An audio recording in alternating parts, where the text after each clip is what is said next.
आपको याद होगा इसी साल 21 जनवरी को कर्नाटक के कोलार जिले में स्थित एक स्कूल में कुछ बच्चों द्वारा नमाज पढ़ी गई थी। उस समय पता चला था कि ये बच्चे स्कूल प्रबंधन से जुम्मे की नमाज पढ़ने के लिए इजाजत मांग रहे थे और काफी दबाव के बाद स्कूल के कुछ लोगों ने इस मांग को मान लिया था। इसके अलावा बहुत सारी मुस्लिम छात्राएं अब भी कर्नाटक के स्कूलों में हिजाब पहनने की जिद पर अड़ी हुई हैं।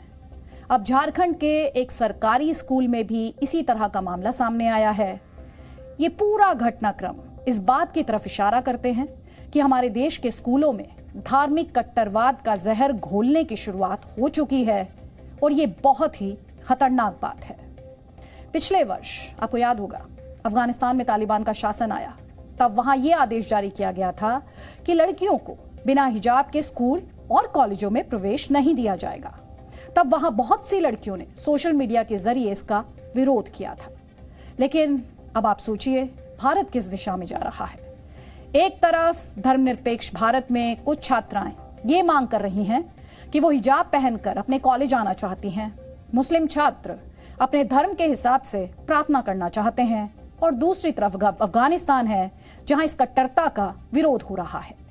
ये दोनों घटनाएं बताती हैं कि भारत की स्कूली व्यवस्था में कैसे जहर घोला जा रहा है। 2011 की जनगणना के मुताबिक भारत में लगभग 80% हिंदू हैं, 14% मुस्लिम हैं, 2.3% ईसाई, 1.7% सिख, 0.7% बौद्ध धर्म के लोग और जैन धर्म के 0.4% लोग भारत में इस देश में रहते हैं। यानी भारत एक हिंदू बहुल देश है। लेकिन इसके बावजूद हिंदू धर्म के लोगों ने कभी ये नहीं कहा कि इस देश में उनकी आबादी ज्यादा है तो व्यवस्था और कानून भी हिंदुओं के हिसाब से ही होना चाहिए। पूरी दुनिया में बात करें तो 50 से ज्यादा मुस्लिम देश हैं, लेकिन हिंदू राष्ट्र एक भी नहीं। भारत हिंदू बहुल तो है, लेकिन हमारा देश संविधान और लोकतांत्रिक मूल्यों पर चलता है, ना कि हमारे यहाँ किसी धर्म का कोई कानून लागू है। लेकिन झारखंड की घटना से कई सवाल जरूर खड़े हुए हैं।